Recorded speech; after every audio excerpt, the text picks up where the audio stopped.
Happy Monday, everybody. It's time for another edition of Ask Mike. Courtney Mims alongside Mike Irwin here.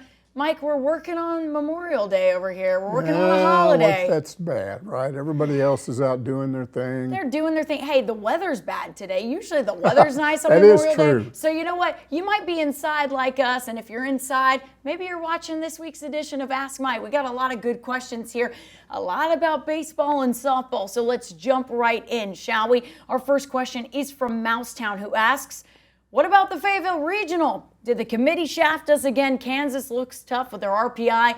And what about maybe having to play Tennessee in a super? The last thing we need is another series with them. And if you don't know, I'm just going to go through it. Arkansas getting the number 3 overall national seed in the NCAA tournament. They're in the regional with Kansas, Creighton, and North Dakota State. So there you go. Well, look, you can't overrule Creighton, too, because they have 41 wins. Kansas has 43. Both of those teams, this is what jumps out at you, have 20 true road wins. Wow. Okay, so that looks impressive. However, when you start going in and looking at batting average, ERA, and all that stuff, Arkansas looks better to me on paper, and obviously they played in a tougher situation. A lot of people feel like that the Big 12 was down this year. I mean, Texas leaves. Oklahoma wasn't very good anyway, but I think it still might have been more of a competition for them if you had Oklahoma and Texas still in there. So maybe that had something to do with the way Kansas ended up. I agree with the part about Tennessee, and this is what I'm going to go off on, because what ended up happening is Tennessee ended up being a national 14 seed. Are you kidding me? If you look at what they did this year, they were second in the SEC in batting, just a little bit behind Arkansas, second in home runs. Their pitching ERA was 4th. They're about as well-rounded as Arkansas is, and everybody talks about how well-rounded Arkansas is with pitching and hitting and defense and all that stuff. How did they end up a 14 seed? How? They should have been no lower than maybe a 10 or an 11. Well, in RPI, when you go back to RPI, because I think Mousetown brought up Kansas as RPI, where they're number 24, Tennessee number 11. Number 11. They in should have been RPI. somewhere in that range. 10 seed, 9 seed, 10 seed, 11 seed. But by doing this, you put them opposite Arkansas. Now, maybe they don't get out of the Knoxville Regional, but I think they will. And if those two teams play, you need to understand the gravity of this. If you remember that series against Tennessee in Fayetteville, just not that long ago. Not that long ago, yeah. It was a gut check. It could have gone either way. Even the last game, right down to the end, it could have gone either way. Very easily, Tennessee could have won that series, but Arkansas wins it. Now you're going to have to turn around and do that all over again, but this time Omaha is at stake. Trying to do that twice, I think, gives the advantage to Tennessee. I do. Yeah. So once again, the committee has stepped in and went, hey, look what we're doing. And there's no question why they did it. They did it because Vitello and Dave Van Horn. That's a hot topic. Oh, come on. That's going to be rating central if it happens. So once again, the committee gives ESPN what it wants, but it gives no regard to the seeding that they actually do. You're taking somebody and saying, you're a national 3 seed. We think you had a great season. Look at this. Well, Auburn got a cakewalk. Everyone's going, why are you giving this to Arkansas? I mean, part of me goes, okay, I'm going to look at this unbiased, right? Okay, let me look at this unbiasedly. You still shouldn't do that to Arkansas. I don't understand. I don't get it. I don't understand it. I would rather Ole Miss had been sent back here than Tennessee. Okay. You'd rather have that. Yes. I don't like either of them. I would take Ole Miss over Tennessee. I think beating them twice, beating them in a series twice in a single season, and especially the second time when you won the first time, and now Omaha is at stake. Yeah. I think that's going to be super tough. But I just don't even like, and maybe this is just me. I know it maybe had to work out that way, but I just hate facing an SEC team in the Supers. One of only 2 SEC teams that potentially have to face another SEC team in a Super. Correct, because you have Georgia and Ole Miss, right? Is the other one? Yeah, I just don't like that. I don't even like it for the Rebels. I don't even like it for the Bulldogs either. I really like when, okay, you can mix it up enough so that you don't have to see a team in your conference until maybe Omaha. Yeah. That's what I would like. But they can't do that. That's because how tough the SEC is, right? They had it somewhere in there that had to shake up like that. But don't do it to your 3 seed. Don't do exactly. Do it to an Auburn, and I hate to bring up 5 or Auburn. 6 or Auburn's gonna be mad at me, or any Auburn fans are gonna be mad to me. But why should they get the cakewalk? Why? Tell me, anybody, give me a reason why Arkansas has a harder path. I don't get it. I don't understand it. I agree with you completely, Mike Irwin. We're going to jump into a little bit more regional talk and baseball talk because Hog Redneck asks, why is it that the thing this team does the best ends up biting us in the butt? Aloy is the best fielding shortstop in the SEC. He made an error that sent us packing, 1 and out. Okay, he actually made 2 errors on 1 play. He actually made 2, yes. And if he doesn't do that, I don't even think they give up a run in that inning and probably win the game 2-0. It was very damaging. It's been a long time. I think you can go back to that foul ball in the 2018 College World Series. Okay, and that's not really an error because an error, it has to hit your glove. So it's been a long time since I've seen an error and 2 of them in 1 play be so damaging in a game. But you do have to consider this. There was more to that than just the error. It was Arkansas's lack of hitting. And that's what did them in that game. And you can never, it's just hard to figure that out. That's what DBH said after the game. He said, after that first inning was done, I felt like we could outscore them, right? I felt like we would put up enough runs to win. We didn't. That was kind of shocking. Yeah. And you said it last week, Mike. You did. I'll give you credit here. Because I talked about the inconsistency of the starting pitching, right? But you said they also got to put up runs. 2 runs ain't going to cut it. That's right. And you said that before this. And they actually got, if you want to look at this the right way, the pitching was actually good. The best thing that came out of that game was Zach Root. In spite of and if you go back and look, he was mad. There was another error in the 2nd inning. Yeah. He was looking at this like, what are you guys doing to me? Because other than that, he pitched really good. Yeah. And I'm encouraged by that. If he can pitch that well in the regional and super regional, they're going to be fine. That was the one good thing about losing that game, I think. Yeah, I think you're right as well. Now, there's another thing. We'll talk about it in a minute. We will.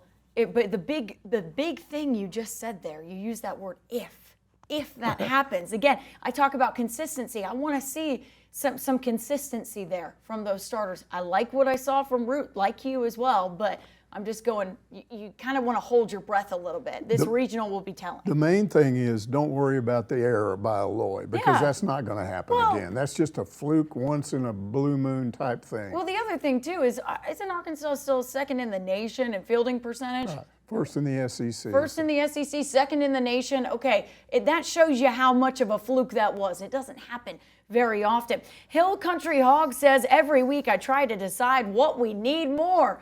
Usually it's better pitching, and Hoover, the pitching was really good, like you just mentioned, Mike. The guys at the plate let us down. Why can't we do both? Arkansas is not the only team that has an issue like that. It's baseball. It does happen. You do have weekends. You do have specific games where you do one well and you don't do the other well, and it's opposite of what you think it's going to happen. That kind of stuff happens a lot. Again, I think the main thing you look at is this new format of the SEC tournament, 1 and out. If you lose, single elimination. If you lose, you're gone. We've never dealt with that before, and it's going to be interesting to see what this does. But here's what I think may happen. They used 4 pitchers in that game. 1 of them only faced 1 batter. So in effect, they used 3 pitchers in that game. Mm-hmm. Every other pitcher on that staff does what? They get an extra week's rest. Yeah. What's that going to do to Gage Wood? What's that going to do to Vital Sheeds? Cheese. You got it, butter No, cheese. I keep wanting to say Hey. shoes, whatever. You keep wanting to say Beetlejuice, but I don't know. There you go. What's that going to do for him? Because Dave Van Horn's already said he pitches better when he's got plenty of rest. And you could go down the line with these other guys. So let's see what that does with this regional and maybe on into a super regional by those guys getting the extra week off.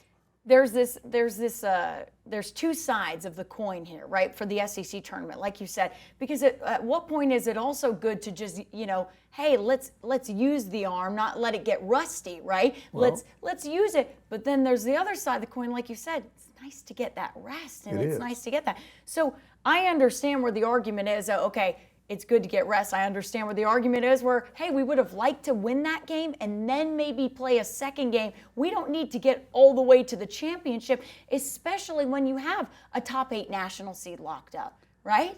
Here's the bottom line. You win the Fayetteville Regional, that game doesn't mean anything. Losing that game means nothing. It only matters if Arkansas somehow doesn't come out of this regional. I think the Super's a totally different thing, like I mentioned with Tennessee. Yeah. But I just don't think losing that game and going 1-0 in the SEC tournament is going to affect this team negatively in this regional. I hope not. I certainly hope not, but remains to be seen, right? In years past, the regional hasn't been great for Arkansas. So I think that's why a lot of people like myself are just kind of going, okay, maybe I like the draw, but I don't know. At least there's no purple teams in the regional, right, Mike? There's no purple teams. Okay, we're going to take a short break, but we're going to come back and answer a couple more of your questions about the SEC baseball tournament, about that draw, and even we do have to talk about it. Softball, I know. I don't want to talk about them, but we're going to have to. You guys have questions, and so we're going to take a short break. We'll be right back after these messages.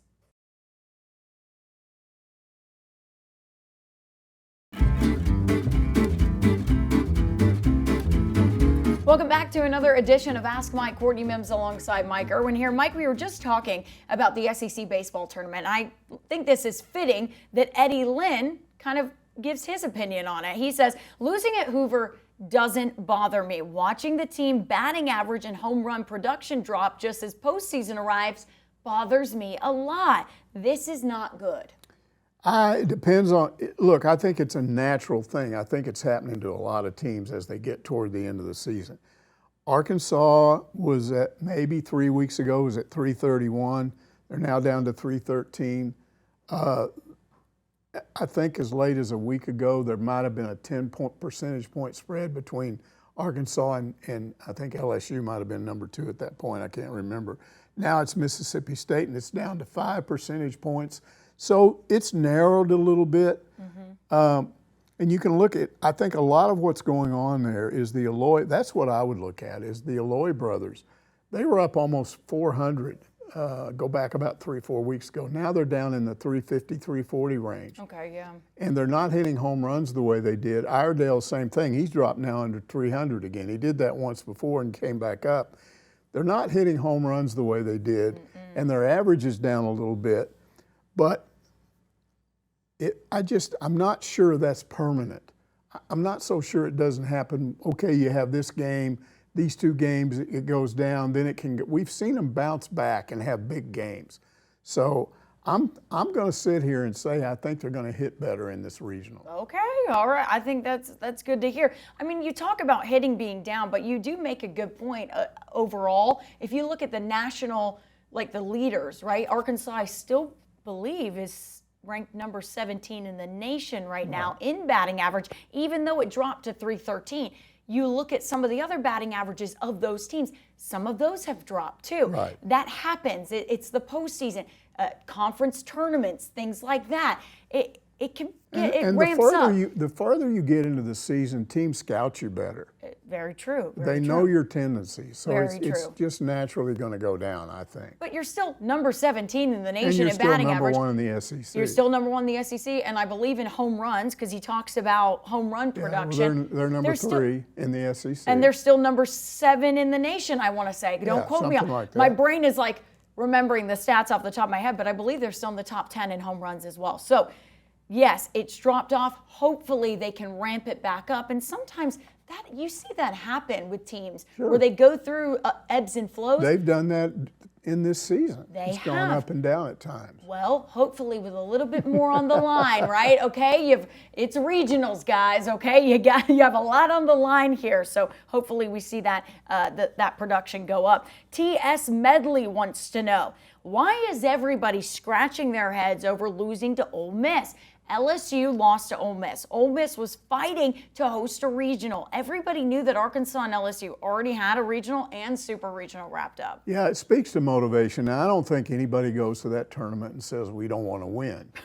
But there's no, they say we just don't want to. There's a little thing going on inside of everybody, and it's if you're Ole Miss, for instance, and they won and got all the way to the championship, and then Vanderbilt gave them a little bit of a lesson there. But even that was a close game. They were motivated. They had reason to do that. But LSU ran into them, and they lost to them worse than Arkansas did. They got shut out.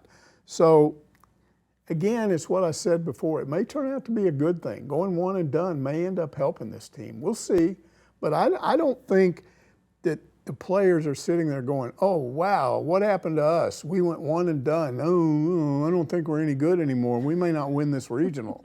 I just don't see that's an issue right now. I think the team, and maybe I'm wrong on this, but yes, nobody likes to lose, especially when you're competitive, and all these guys are competitive. But the team seemed very fine to be at the softball game on Saturday night. You know, you saw that video that got put out when the softball team won that Saturday night game. The baseball team was there, Vahiva and Kuhio and Cam Kojal screaming, you know, at the top of his lungs. They were very excited to get to support those ladies, and so I think they're going okay. Yeah, I think they're fine. I think they're okay mentally, and Dave even talked about this in his press conference today. I think they're just going into this week going, look, we didn't like what happened last week, but we need to reset because now the goal is Omaha. This is a brand new season. Right? Yeah. You hear that all the time, brand new season. And this is what they're trying to do. They're trying to get to Omaha and win the whole thing. Popular Porkster wants to know, I always love that username, Popular Porkster. How much of a factor was the food poisoning problem with our starters in the Super Regional loss to Ole Miss? I wouldn't want to have to pitch in the biggest games of the season coming off something like that. You know, there wasn't a lot said about that after that initial press conference after Game 1 when Arkansas lost and Courtney Deifel revealed that Peyton Burnham and Robin Herron both had this food poisoning issue. And I guess Burnham actually wasn't at the game. No, she stayed home and was sick enough. Apparently, she recovered pretty quickly because the next day she pitched and she gave up 3 hits, pitched a 3-hitter and went a complete game shutout.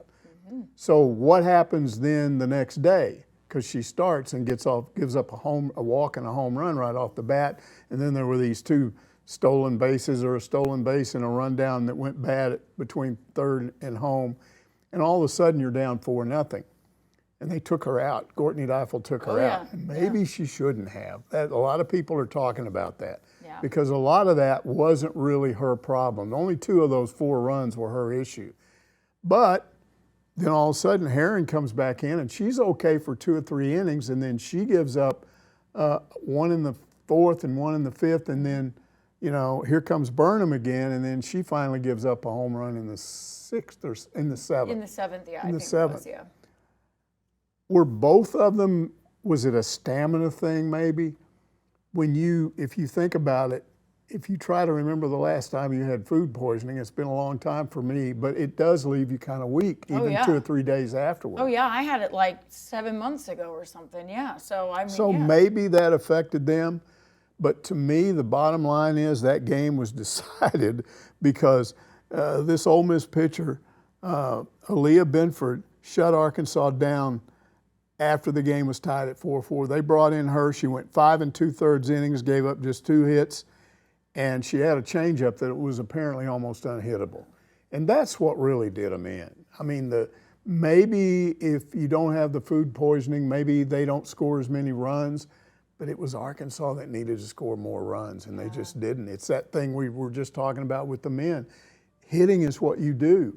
And if you get into a game in which your season is over, if you don't hit and you don't hit, That's just the way it goes. I still go back to, and I know people laugh at me when I put this out there, because I said there's some, they just can't get over that hump, right? It's that super regionals hump. And I'm just going, I just can't rack my brain around why, because you look throughout the season, if you've watched a lot of Arkansas softball, you've seen a team that has their backs against the wall and has come back, and they've shown that. And so I even said when they got down in this game, I went, you know what? 4-4, it's it. They got it. And I said, there he goes. There's the comeback. Here it is. Here's what we're going to see from Arkansas softball. And they couldn't do it. And I kind of just thought, was the moment too big? Is it this, and this? And part of me just goes, you know what? I'm going to believe the curse. It's a Super Regionals curse. I believe it. I believe the curse now. It's real. The burial ground, all of that, I get it, okay? Somebody's got to lift it. For years, there was this thing with the fans about the so-called curse of Nolan. It was like you fired Nolan Richardson, and there's now a curse on your whole athletic department. And you got to do something to undo the curse. So finally, Nolan came back and started going to games, and he was okay and all that. And I don't know if it went away or not. I don't think it was the curse of Nolan. I'm not sure what it was. I don't know what it is, but I just can't explain to you why. Okay, throughout the season, you've even seen this Arkansas team that has fight in them, that backs against the wall. That's a situation that doesn't faze them. And then every blimmin' time, it's the Super Regionals. Well, it's the Super Regionals that does them in. You can go all the way back. Razorback fans that have been around for a long time remember what happened in the '69 game. You had that game won. Frank should have kicked a field goal. Instead, he tried to throw a pass into the end zone. It got picked off, and then it turned the whole game around, and they ended up losing 15-14 and probably would have won the national championship that year. You talk about the College World Series thing with the drop fly ball. You catch the ball, you win a national championship. You don't, you don't. I mean, you can't come any closer than that. I can remember the 77 Razorback team. If they stop Earl Campbell on one play, it wasn't the end of the year, but if they did that, they had no way of knowing at the time. But if they did it, they would have gone undefeated, and they would have won a national championship. All I know is John McDonald won 40 of them. He said, there's no curse on my program, I'll tell you that. So I don't know. I mean, maybe in track the curse doesn't apply. I'm not sure. It doesn't apply to track and field. They've done something, they're good, they're fine. I don't know, Mike. Sometimes I just like believing the curse thing because the reality is sometimes too hard to look at. We're going to take another short break on that note. We're going to talk a little bit about softball, more about softball, and I think we have a few other questions too about some strange questions. Some strange questions. All right, we're going to take a short break, but we'll get into those right after.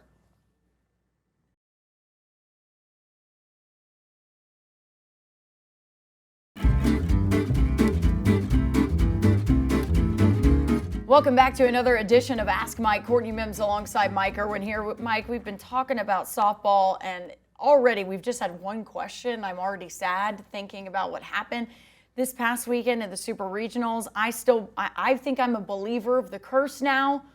You may not be a believer of the curse, but I think I'm a believer after what happened. But Jill Jones asks, do you think all the attention and interviews Bri Ellis got before the Fayetteville Regional and the Super Regional affected her? Maybe Deifel should have dialed back on some of that. She just wasn't herself. Well, that's the old Nick Saban rat poison theory, that if you expose an athlete or a bunch of athletes to unlimited attention, you're good. Boy, you really did this. Wow, you're the player of the year. Wow, this, wow, that. Somehow it gets into your head and it's rat poison and it makes you worse than you would have been if you didn't have that happen. I think that can hurt at times. I don't think that's what happened to Bri Ellis. I think what happened to her was she got into, after she hit that grand slam in the SEC tournament and with all the home runs she had hit that year, I think when she got into the Fayetteville Regional and Oklahoma State started pitching her, they started walking her intentionally. And then Ole Miss comes in and they're walking her intentionally initially, and then all of a sudden they started pitching to her. But when they pitched to her, they didn't just throw a fat one over the plate. It was like right on the outside corner, just below the knees, down low. And I think she had a hard time figuring out, are they trying to pitch to me now or not? And you have to adjust to that. And I just think it got in her head a little bit. I just don't think anybody realizes how tough it is for people to just intentionally walk you over and over and over again. And you've got to concentrate and know when they're not trying to do it. Yeah, and almost being used to so many people walking you that you're like, wait, you just pitched to me? Oh my goodness. Like, were you trying to throw that pitch? Yeah, exactly. And I agree with you completely. I'll say this about Bri Ellis, because a lot of people focus on the hitting side of things.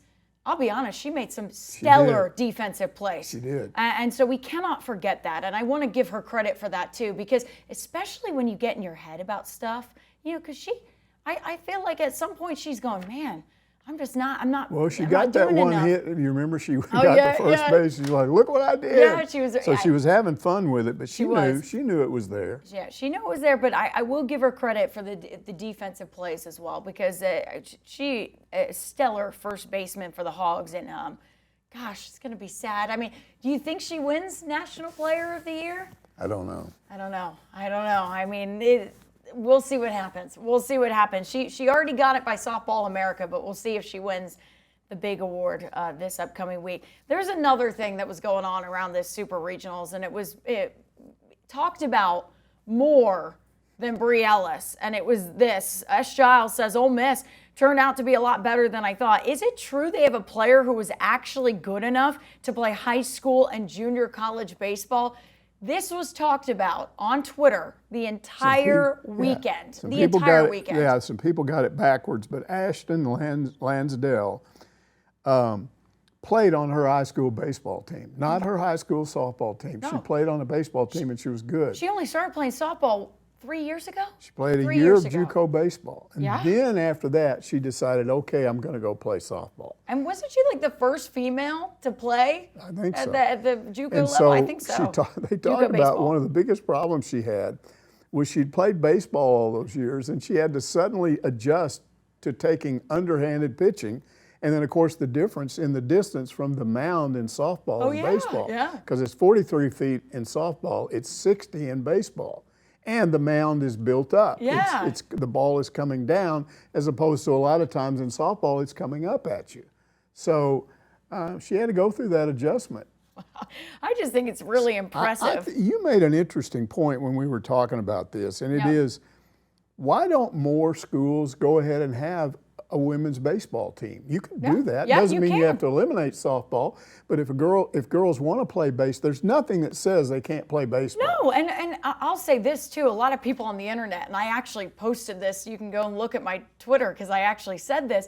I thought it was very funny that when an account posted about her, when you look through the comments, people were shocked that a woman was playing baseball. Oh my gosh, a woman's playing baseball. That's actually more common than you would think. And only because I know this, because my high school didn't have a softball team. Right. And so what did the girls who wanted to play that sport do? They played for the baseball team. And so it was actually really common. I was shocked to see so many people go, what?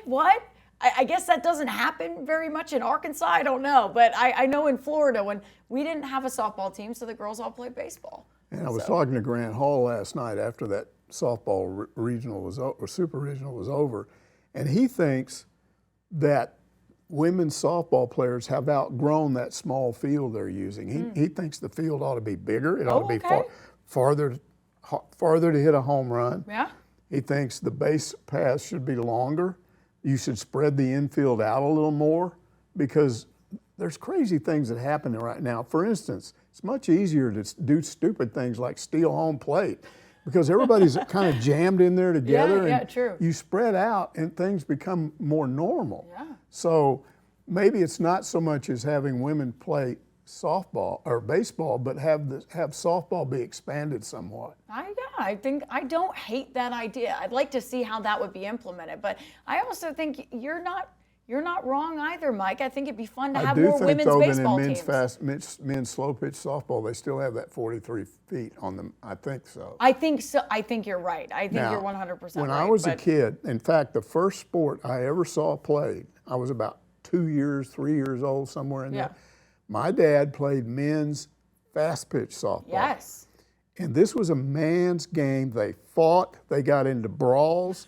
They threw the ball at each other. You told me there were some fights. Nutty. And oh my gosh. And these things were really competitive. Now, I don't remember the dimensions or anything, but I do remember my dad was playing in the second game, and we were up in the stands. I had my mom here, my dad here, and we're watching this first game, and he's sitting there, and all of a sudden a fight breaks out, and this great big guy is beating up this little guy, just boing, boing, boing, boing, beating him up. And all of a sudden I see my dad down there, and I'm going, where did you go? He ran down there, he picked this big guy up and threw him down and sat on top of him and wouldn't let him up until he calmed down. Now, the interesting part is, when I was in high school, I ran across that guy, and I didn't say anything to him. He came up to me and he said, I just want to tell you how much I appreciate your dad. For what he did. He said, you know, he made me understand I can't go around doing stuff like that all the time. So it was kind of cool. Yeah, that's awesome. Oh gosh, that's a great Men's story. fast pitch softball. Yeah, you get lots of fights, lots of fights. Also, I'll say one more thing about Ashton.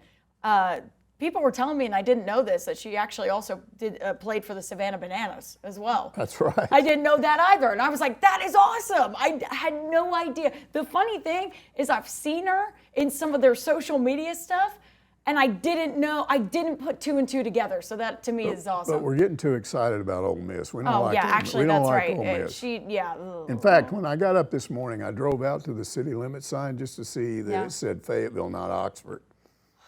Because they're beating us in everything. I know, and I hate it. I hate it. Why have they owned Arkansas this year? I don't know. It's awful. Football, they just blew our doors off. It was embarrassing. All right, hold on. We need to figure out what's going on in Oxford. We need to figure out if there's like some voodoo magic going on. I don't know. It's not good. It's not good. It's not good. It definitely isn't. We're going to take a short break. When we get back, we have a few interesting questions to get to. I call these our little, Strange-O's. Strange-O's.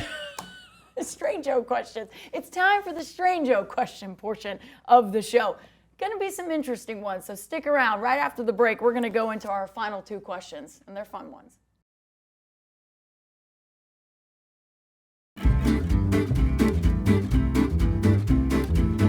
Welcome back to another edition of Ask Mike. Courtney Mims alongside Mike Irwin here. And Mike, I have to say, only one of these questions is strange, and we're going to end on it. This one actually... One of them is pretty interesting. This one is actually pretty legit, and it's from my favorite question asker right now, who's KY Hog. He's dealing with all those crazy Kentucky fans, so we appreciate him. I think we freaked him out because remember, every week he was asking about Calipari's recruiting, and you made so much fun of him that he didn't ask a question this week. All right, Mike. I think we finally convinced him for him to shut up about that. No, listen, KY Hog can ask whatever he wants to, all right? I just think some of the viewers of the show might have been mad at me for saying the same thing week after week to his question. And if he asked this week, it would be the same thing. It would be the same thing, because we still don't know about Carter Knox. No. And we still don't know if there's another guy besides him coming. Yeah, no, but hey, good news is that draft deadline coming up this Wednesday, right? This Wednesday. So next week we'll know.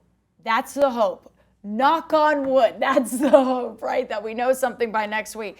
But KY Hog is a different question this week, not about basketball. And I think this is really interesting, Mike.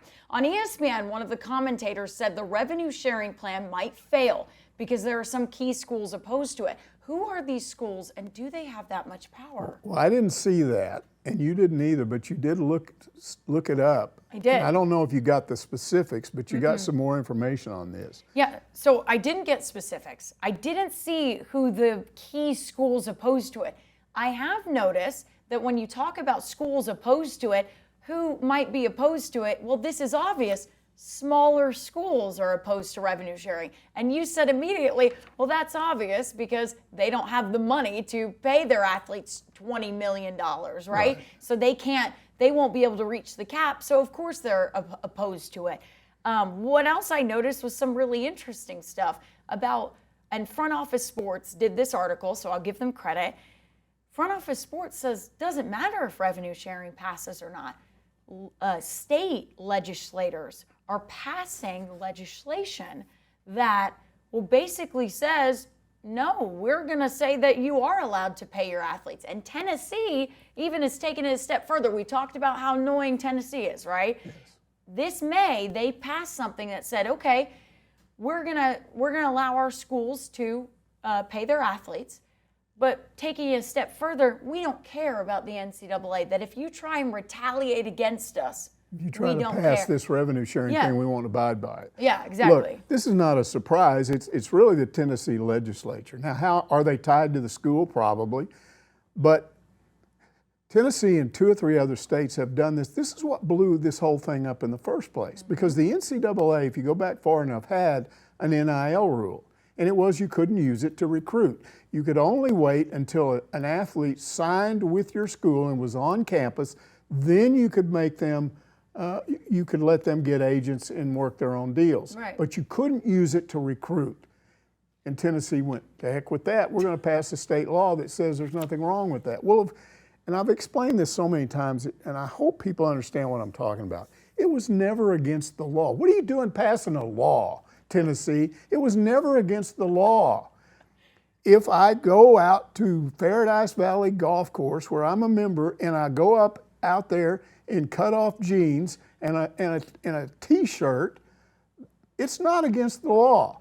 Nobody from the Fayetteville Police Department is going to come out there and arrest me. No. But what will happen is the people that manage that golf course will say, you need to leave. Right. If you keep dressing like that, you can't be a member anymore.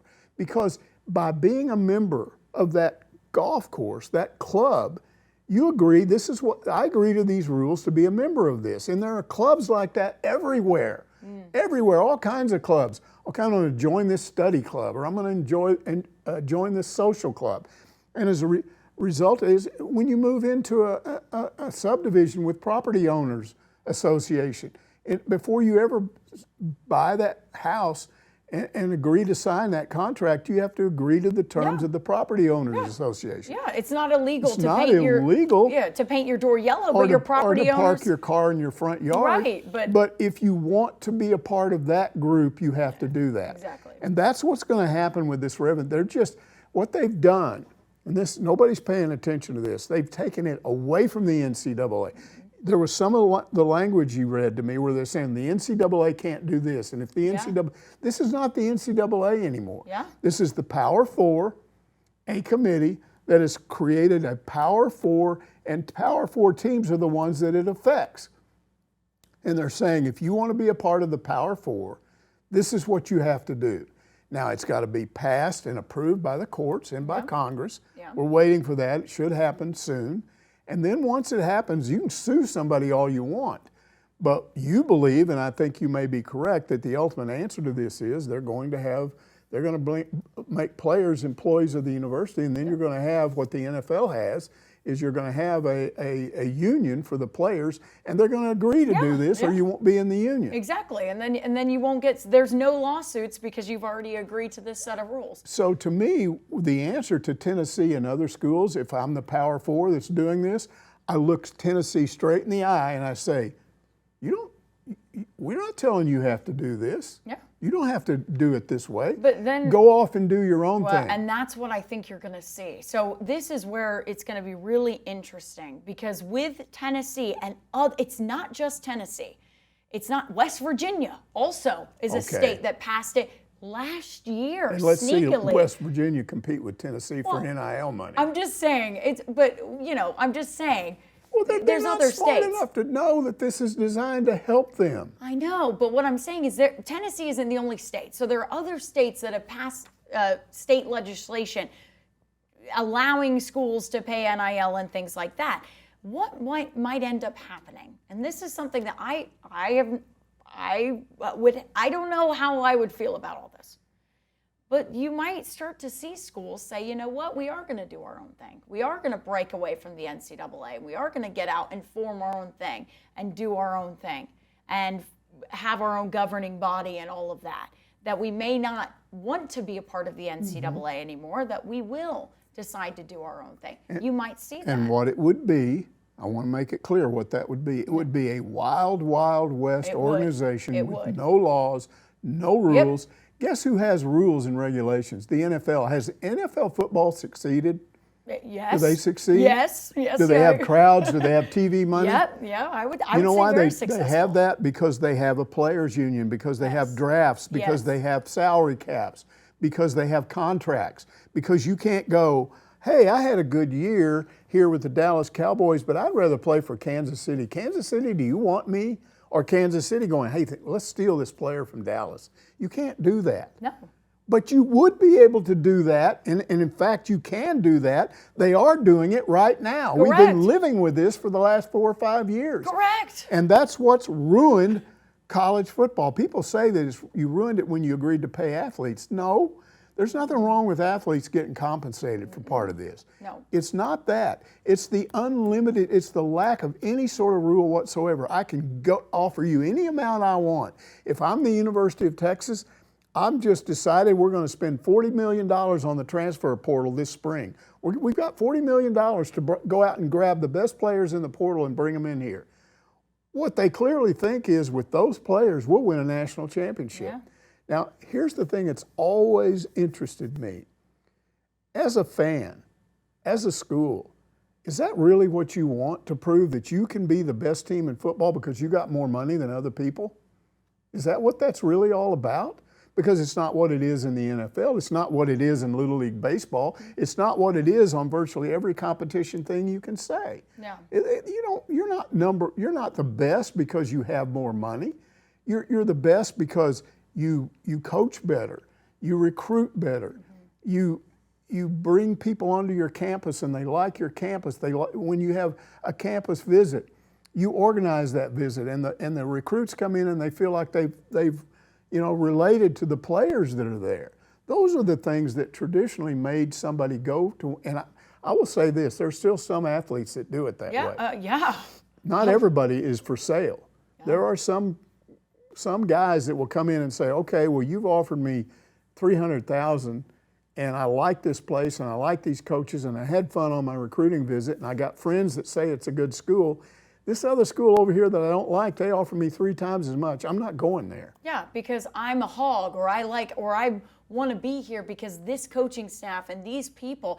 I talk to athletes like that a lot. I always go, wait, he got offered this much by a Missouri or a Ole Miss, and he didn't want to go there because he wanted to come to Arkansas? Yeah. That's awesome. I love that. I have a massive amount of respect for those things players. like that will save college football, because if it keeps going the way it is, and these schools go off on their own, I think they're going to be shocked. I think they're going to find out that the only people that watch them are their fans. Yeah. And the rest of the country looks at that and goes, what is that all about? If you're exactly right, if a Tennessee, right, or whatever starts to break away and say, you know what, we're not going to be a part of it, you're going to get a wild, wild west with some teams. And I just don't know what that means for the future. It's just, you've got to get a hold on this, which is why I'm a big supporter of revenue share, and to go, okay, can this be a way that they get a handle on this? A&M's been trying to buy a national championship in football as long as I can remember, all the way back to when I was a kid. I could tell you all kinds of stories about people that I know that worked there.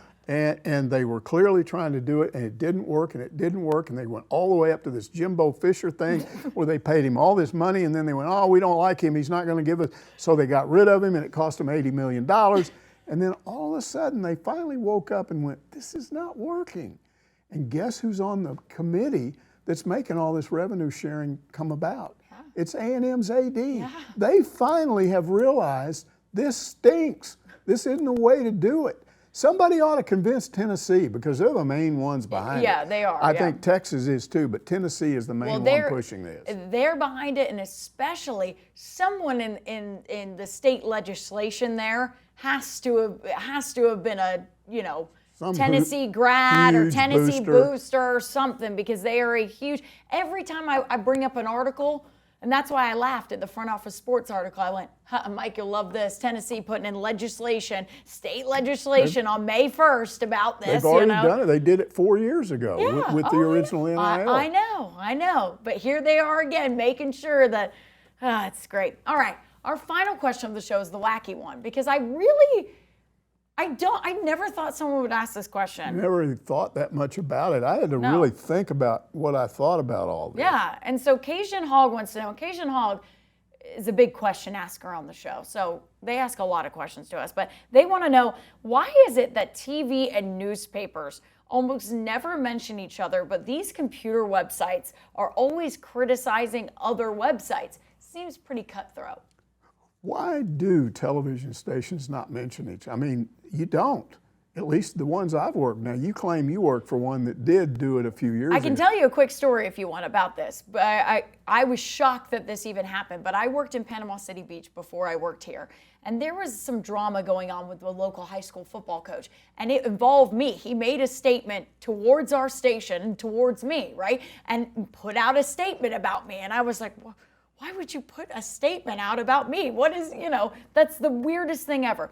Well, lo and behold, the other rival station in the market reported on that statement. And they went, sports director Courtney Mims. And I went, it was like, I had never heard myself be put in a story before. But they did. They put me in it. So, yeah, it did happen to me, but it was very rare. Most places I've worked, and well, all of them, there's kind of an unwritten rule. You don't mention other TV stations. I know. That was very weird. You let them do your thing. And we'll do our thing. Personally, I had a guy years ago. He was an anchor. I was the sports director of the station, and he would tape all three the other two stations, their sports, every night. And then when it was over, he'd come back in and he'd look at it and he'd look at it and he'd criticize them and say, "I like this. We did that. They didn't do that."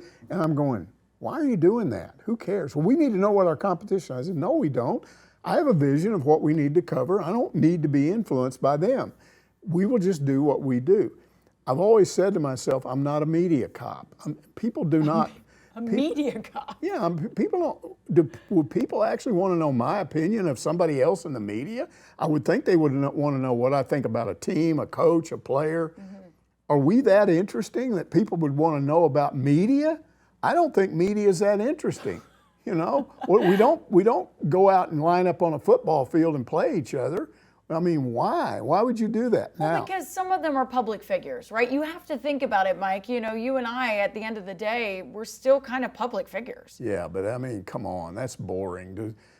To sit around and attack somebody else. Now, look, no, I'm not. I'm just telling you that, However, I will say that even though it's not done anymore, I've seen newspaper wars where newspapers went after each other. The problem is there aren't enough newspapers anymore for them to do that. I also know that in a certain radio, if you have a call-in program, they've been known to go after a lot of other people in the media. But here's what I think's going on with the internet, because that's specifically what he mentioned. I think you can get kind of mainstream internet sports outlets like 247 Rivals, and you're not going to see that from them. I think where you get this other stuff is if maybe you're not credentialed, maybe you started your own sports website, but you can't go to games, they don't recognize you, and you're not getting credentialed. Maybe if you do a bunch of negative stuff and throw some mud or whatever, you will draw people over maybe to your website, and maybe you think you'll reach a point where you have enough influence, enough clicks, enough people subscribing or whatever that you will get credentialed. That's the only thing I can think of, although I don't work for any of those organizations, so I don't really know what's going on. I am aware that they tend to do that, but I'm not sure why. I don't know why. I think sometimes it's stirring up drama, and like you said, at the end of the day, when you stir up drama, you get clicks. You do, right? It is a way for you to kind of, look at TMZ, look at all those, gossip sites and all of that, right?